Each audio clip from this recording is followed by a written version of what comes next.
బాబు ఇక్కడ అడ్డం జరుగు, ఇక్కడ అడ్డం జరిగి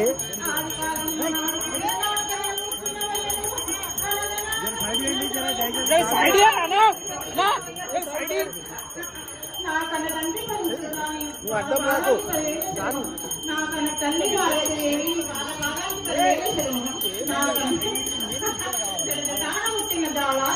నీకు 10,000 చెరువు, కలకత్తగాని నీకు 10,000 చెరువు, నా దారి నరసింహస్వామి నీకు 10,000 చెరువు, అక్క అండాలమ్మ నీకు 10,000 చెరువు, కింద వారికి మనకు 10,000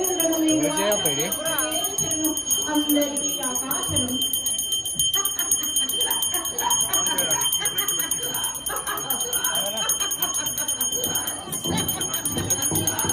మీ యొక్క ఆశీర్వాదంతో దేవాలయ పూజా కార్యక్రమాలన్నీ సంతోషంగా చూసుకోమని అనుకుంటున్నాం. అలా మీరు ఎలా చెప్పండి? నాకు అన్ని విధాల సంతోషమే కాని బాగా నన్ను రమ్మని పిలిచి నా బుర్రాయి కిందికి వేసి నా కూతురాదు లింగయ్యను నిలబెట్టలేకపోతున్నావు కదా బాగా తనలో నీళ్ళలో కూడా చెప్పుతున్నారు. అదే ప్రయత్నంలో ఉన్నామా. శివాలయం నిర్మాణం కొద్దిగా ఆగింది కాబట్టి అయితే శివాలయం నిర్మాణం చేసి 2 కార్యక్రమాలు ఒకటేసారి చేయాలనే సంకల్పంతో ఉన్నామమ్మా. దానికి మీరు నాకు బలాన్ని మరియు స్థాయిని కూడా అందించేసి నాకు శక్తిని ప్రసాదించాల్సిన కోరుతున్నామా. ఆపుకుంటూ వస్తున్నానంటే ఆడపిల్ల వచ్చిన తర్వాత ఎక్కడ ఉంటుందని మీకు తెలియదా? పిలిచినప్పుడు నేను వచ్చేది నాకు స్థలం ఇస్తేనే కదా బాగా నన్ను కిందికి వేసేసిండ్రు. అది ఆ కార్యక్రమాన్ని మేము నిర్వహిస్తామమ్మా. శివాలయంతో పాటు అది కూడా వచ్చే సంవత్సరం వరకు దాన్ని చేయడానికి మొత్తం ప్రయత్నం చేస్తాం. దానికి నాకు శక్తిని మీరు ఇచ్చేసేసి అందరూ కూడా భక్తులు సహకారం చేయాల్సిందిగా కోరుతున్నాం. అట్లనే కూడా ప్రజలందరినీ కూడా కొన్ని చక్కగా చూడండి. అన్ని విధాల సంతోషమే కానీ నేను వచ్చి నిలవడనీకే లేదు. నా తమ్ముడు పోతురాజు ఉండనీకే కూడా స్థలం లేకుండా చేసినావు కదరా బాలుడ. ఇంత పెద్ద పండగ చేసి మమ్మల్ని పిలవకుంటే నేను పూజ చేసుకుంటావా? ఇంత ఆనందంగా వైభవంగా చేస్తున్నావు కానీ వచ్చిన వాళ్ళ మేము ఎక్కడ కూర్చుంటాము, ఎక్కడ నిలబడతాము?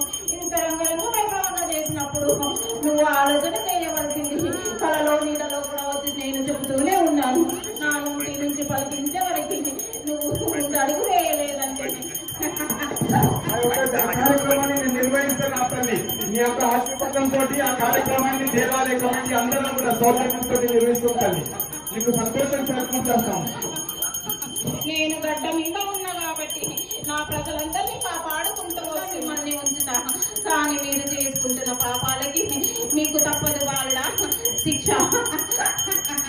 ఎవరేమి అన్నా ఎవరు ఏమి చేసినా గాని ఆలోచన చేయకుండా ముందుకు వెళ్ళి అడిగేసేటట్టు నేను మీకు ఆజ్ఞానిస్తున్నా.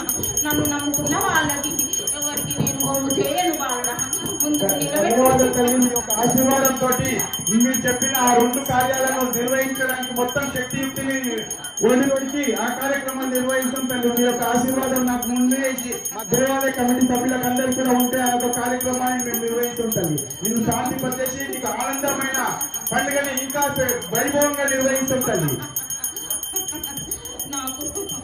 నాకు రాయి పూజ కావాలి బాగా చేసి నాకు పప్పు బెల్లాలతో నైవేద్యం పెట్టి ఇంటిల్లి పాకి శాఖలందించి గడప గడప నుంచి ఎవరికి ఎలాంటి రోగాలు రాకుండా చూసుకుంటాం. రాబోయే కాలం చాలా దండుగా ఉంటుంది. రాబాలుగా రోగాలు నొప్పులు నిండుగా ఉన్నాయి. అవి పాలదోరాలంటే నా గంగమ్మ వచ్చి కొట్టుకపోతుంది. రాబాలుగా నాకు శాఖ పెట్టినందుకు మీకు నేను చల్లగా చూస్తాను.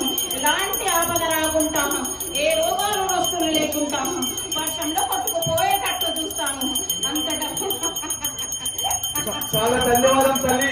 మీ యొక్క ఆశీర్వాదంతో ఆ వరుణ దేవుడు కూడా కరుణించి అందరి పైన చల్లని చూపు చూస్తున్నారు. మీ యొక్క భవిష్యవాణి కార్యక్రమం హైదరాబాద్ లో కావడంతో మొట్టమొదట ఉప్పు కూడా దేవాలయంలో కావడంతో ఆ వరుణ దేవుడే సందేశంగా వరుణ దేవుని సంతోషంతో వ్యక్తం చేస్తూ వర్షాన్ని కూడా కురిపించి మన అందరినీ సంతోషం చేసిందండి.